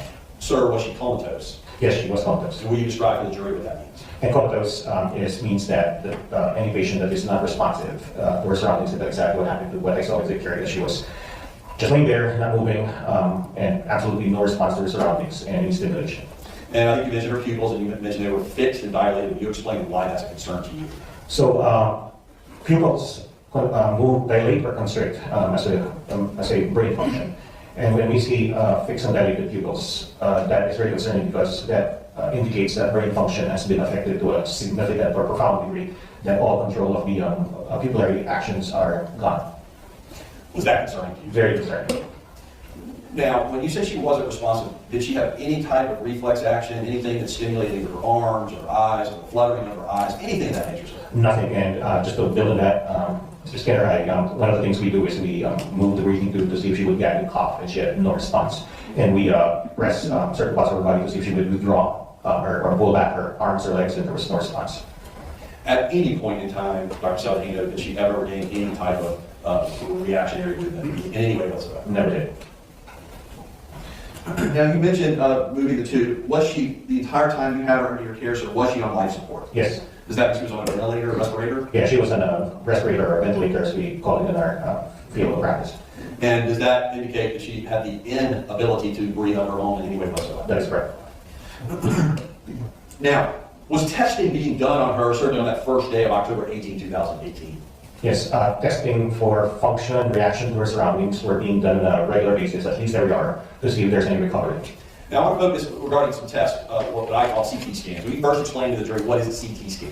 So a CT scan is a device that is used to take multiple pictures of the brain using X-rays, and the computer puts them all, compiles them together in a series of images that allows us to look at the brain and other structures in 3 dimensions. And were you observing those as they were coming in that morning? Yes. As well as your team? Yes, all of us did. Yes, sir. When you summarize for the jury what those CT scans were showing you? Yeah, as I recall, by the time we got Zykerria under her care, her brain had significant swelling, and there was some bleeding, which we call subdural hematoma. Okay. And were you able to tell on the CT scans initially, just on the CT scans, whether it was in multiple areas on her brain? Yes. Okay. Were you able to even pinpoint how many areas on the brain, or can a CT scan do that? It's really diffuse, so it's not like just one point. I hope that answers your question. Yes, sir. What do you define for a jury diffuse? D-I-F-F-U-S-E. Yeah, it means that the bleeding was around the brain, surrounding the brain, and not just one particular area. And the swelling was also the whole brain involved. Tell the jury why swelling is a major concern to you with this 5-year-old child. Yes, any swelling of the brain is very serious and critical, because that means that the brain is becoming very tight within the skull, and that creates problems with eventual blood flow to the rest of the brain if it hasn't happened already. And does that potentially lead to her demise? Yes, that will eventually lead to a complete loss of all brain functions or brain death. Yes, sir.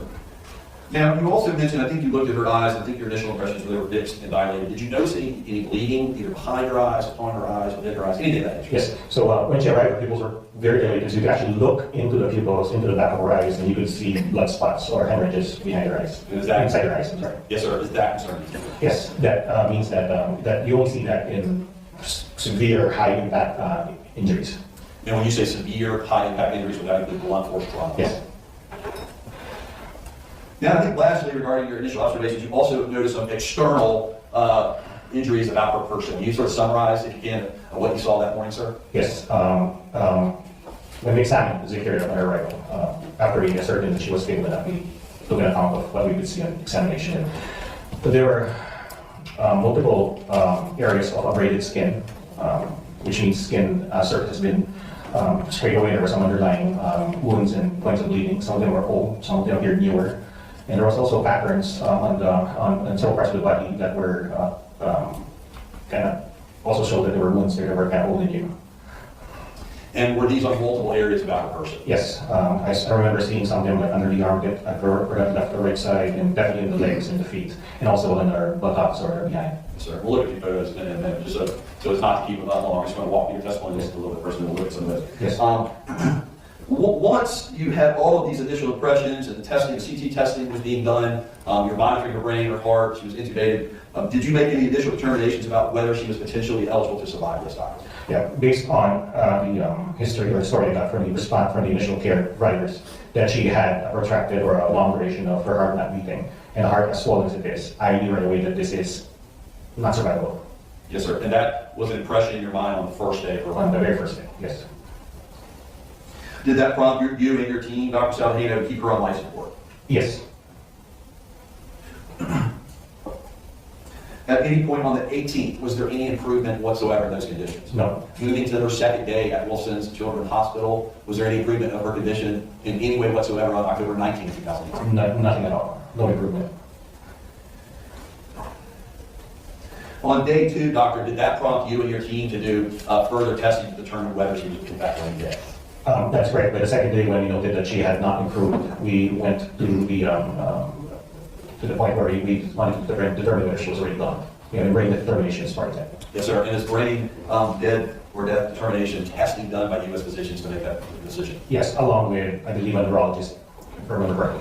Can you give the jury an indication of what's done during that brain death determination, how it's done by independent doctors? Explain that virtually. Yes. So the process of brain death determination is very standardized, so that we are sure that any patient is gone. So it first starts by determining that the patient is comatose because of some mechanism that, in some evidence, that the brain was quite injured in. In that, looking at a CT scan showing significant brain swelling and bleeding allows us to go beyond that step. And then what follows next is I, along with another separate physician, do independent examinations, determining if there's any function of the brain whatsoever.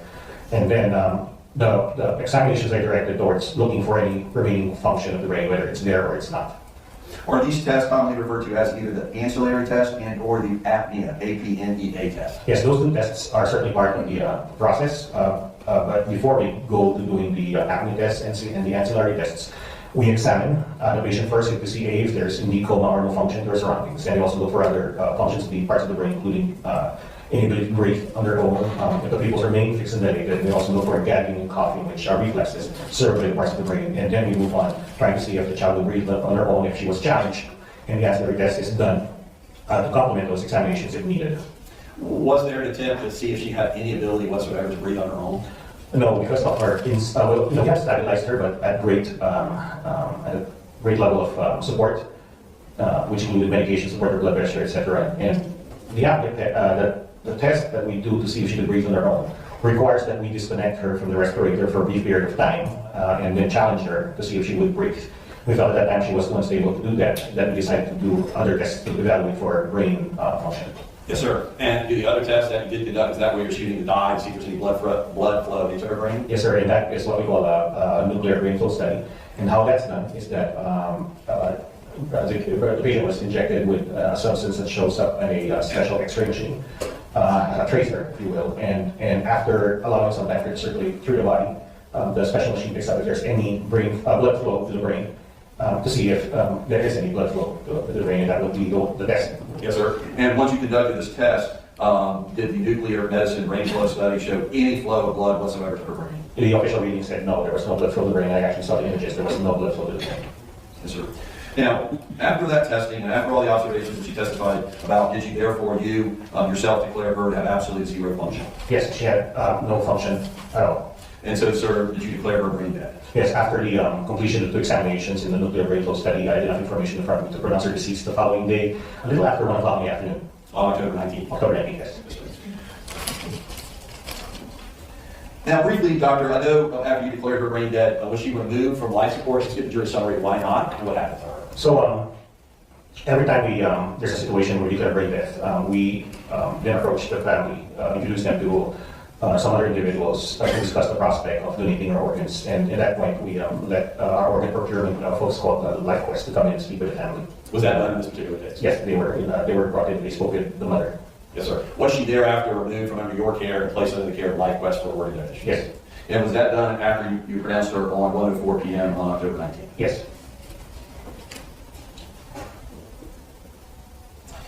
Now, Doctor, we're just going to walk through a few of the photographs of how you saw her. Have you had a chance to review each and every one of these prior coming to court today? Yes, I did have a chance, and I brought back a lot of memories too. Yes, sir. And do each of these photographs fairly and accurately depict Zykerria Robinson on the 2 days of your care of her? Yes, very much just but yes, that was a sub-scene. Yes. Should turn in just a second. Okay, now showing you what's been marked in State's Exhibit 112. Okay, there we go. Members of the jury, we have on your screen. Yes. There it came. So just a few of these, Doctor. If you would just explain, I'm first showing you what's been marked in State's Exhibit 112. Is that the left arm of Zykerria Robinson? Yes, that is the left arm. And can you just, if you would, you can touch your screen and circle it, point out what injuries we see here. Okay, I can see here, and certainly right here, that seems to be a bruise on the left side of her chest. And this particular image was very distinct. And at that time, as I documented in my note, I thought they looked like bite marks. Yes, sir. Do we see that in a semicircular pattern? Yes, that's how I described it in my notes. I now show you what's been marked in State's Exhibit 113, that's 113. What do we see on Zykerria Robinson's right arm? Yes, and I will encircle that, and that also is consistent with my documentation of what I thought were bite marks. Sir. I now show you what's been marked in State's Exhibit 114. What do we see best you can tell on that, sir? Yes, and this is another one thing pattern that I documented in my note, which I thought looked like bite marks. You mentioned the term abraded skin, A-B-R-A-D-E-D. What is abraded skin? Yeah, abraded skin means that the top layer of the skin had been removed, either peeled off or broken with whatever mechanism. Now showing you what's been marked in State's Exhibit 115. What do we see there, sir? These are punctuate, I call punctuate, meaning they look like small puncture wounds that have clots in them. So, and they seem to be in a semicircular pattern too, and I thought this made it look like bite marks that seem to be more recent than the others. Yes, sir. The difference in coloration of each of these injuries we're looking at, is that why you're opining that these injuries were over different time periods? Yes.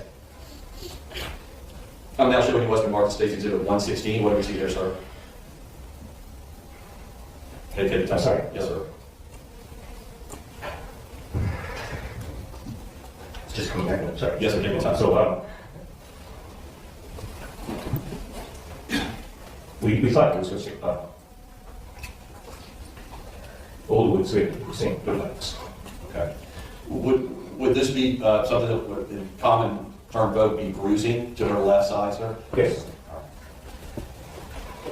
I'll move on, sir. All right. I now show you what's been marked in State's Exhibit 117. What do we see there with respect to the eyes? What kind of injuries do we see there, sir? Okay, I can vaguely see some bruising about the left eye and circle. The rest of our head has been covered with dressing because we have like a EEG, brainwave determination to see if there are any ongoing seizures we need to treat. And you mentioned the term earlier, intubated. Is this the machine that we see through her mouth and her nose that helps her to breathe? Yeah, this is a breathing through the goes through her nose into her breathing passages so that we can allow her breathe and bring in oxygen and carbon dioxide out to her body, carbon dioxide out of her body. Yes, sir. What do we see in Stage 118, sir?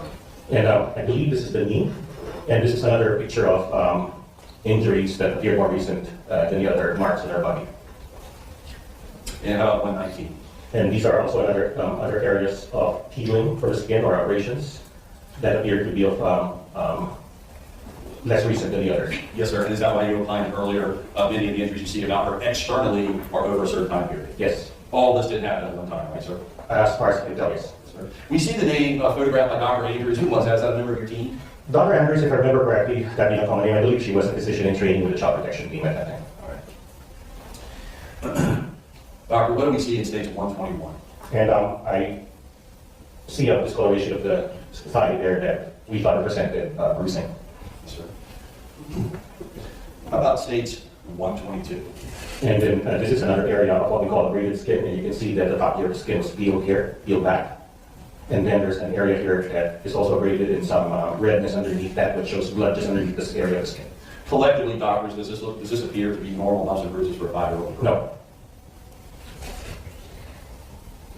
And Stage 123, just a few more, doctor. Yes.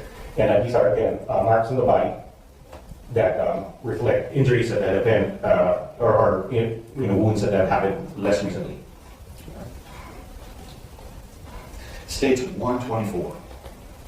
And again, this is, shows also bruising. And also here, with an arrow, what appears to be like, again, abraded skin. That's right. And 125. And I will point out, of course, also this is an area of like an old abrasion that's starting to heal up. And 126. This one, a little purplish area that looks like it's a bruise.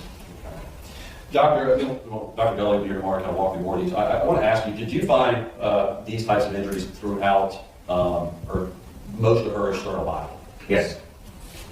Let's take it off for us. Doctor, after you conducted your brain examination, the brain dead examination, after you saw CT scans, after you pronounced this child, was there a time period during your care of this child that you called in what's known to be the child protection team? Yes, at any time we suspect that injuries to the child were inflicted rather than accidental, we call protective services, and that includes the child protection team. Is the medical director for that team Dr. Kathleen Bell? Yes. And did you meet with her and consult with her during your care of this child as well? Yes. Did you do that, sir, after everything that you saw and all the testing that you were directing because you were concerned that this child was suspected of being physically abused? Yes. Did you make a determination whether these injuries, in your opinion, whether they were accidental or non-accidental? They were non-accidental. And was the CT scans that you showed the results up to you, did you make the determination that that was caused by blunt force trauma that was severe? Yes. Are those the reasons that you called in Dr. Deli and the child protection team? Yes. One more, Your Honor. Yes, sir. Your Honor, nothing further. Okay. All right.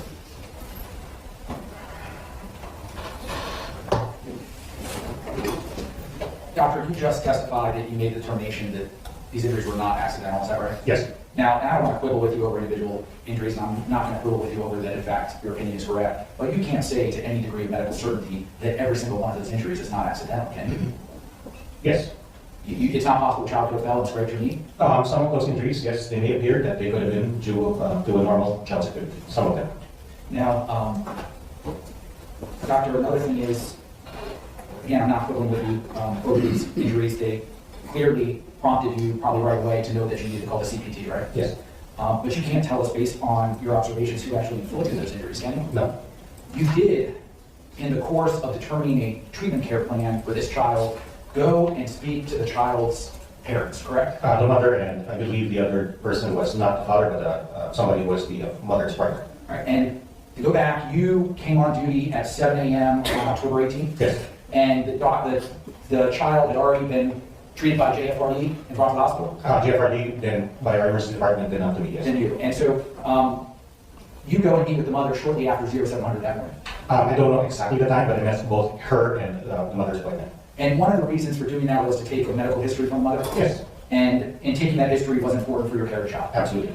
And you documented this maternal reporting in your notes very articulately, didn't you? Yes. And when you took that history from the mother, you mentioned that there was the mother's paramour there, or who you believe to be the mother's paramour. There was also a police officer standing nearby. Yes, at that time.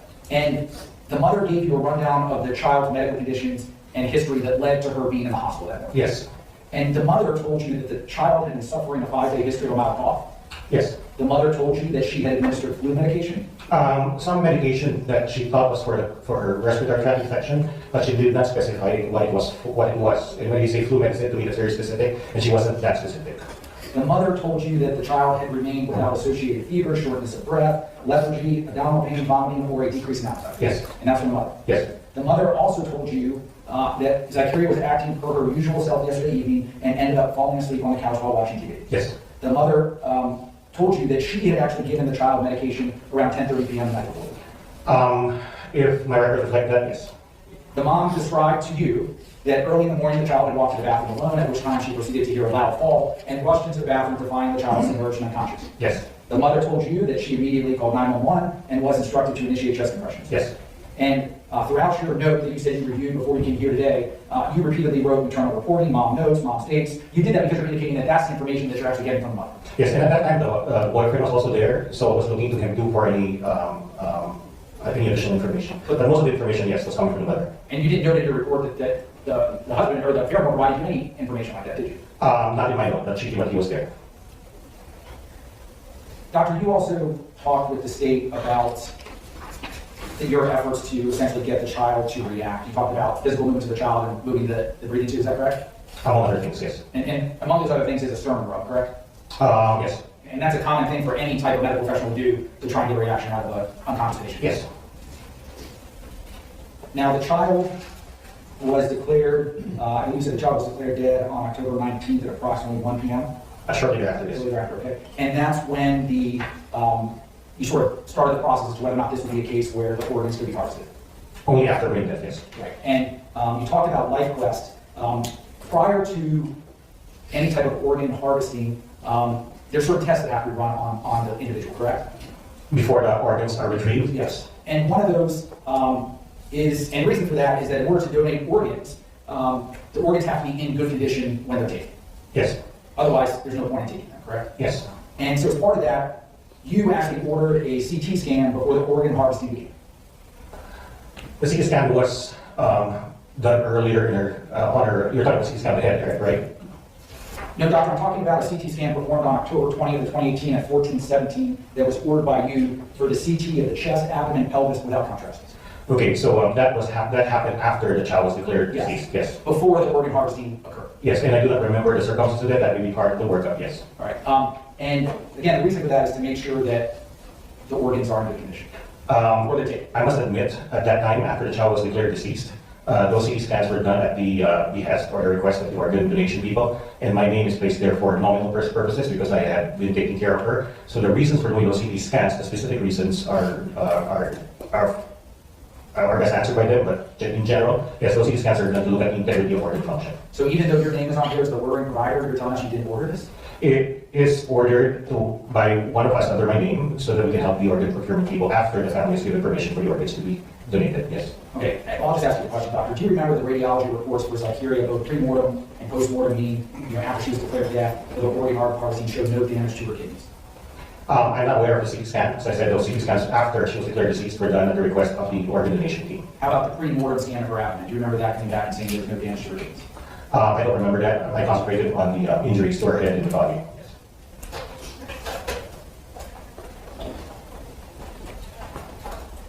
So is it your testimony that you never would have reviewed the CT results from her abdomen? In defining the reason for her death, I did not, because as I mentioned, this patient came in, she came in with evidence of multiple injuries to her body and cardiac arrest and signs of injury to her brain. But you would agree with me that an organ donation team would not take an organ that had been shown to be damaged on target? Yes. Doctor, you testified about a lot of the injuries that you observed, some are more recent than others, is that correct? Yes.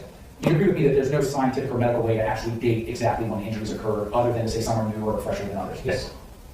Now, the child was kept on life support until October 21st of 2018, is that correct? Until the time where her organs were removed for donation, yes.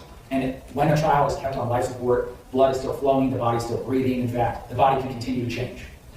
I don't know exactly what you're asking. When you say begin, what do you mean with change? The body's function, the body continues to function as a body. That is correct. 1 moment, Your Honor. Yes, sir.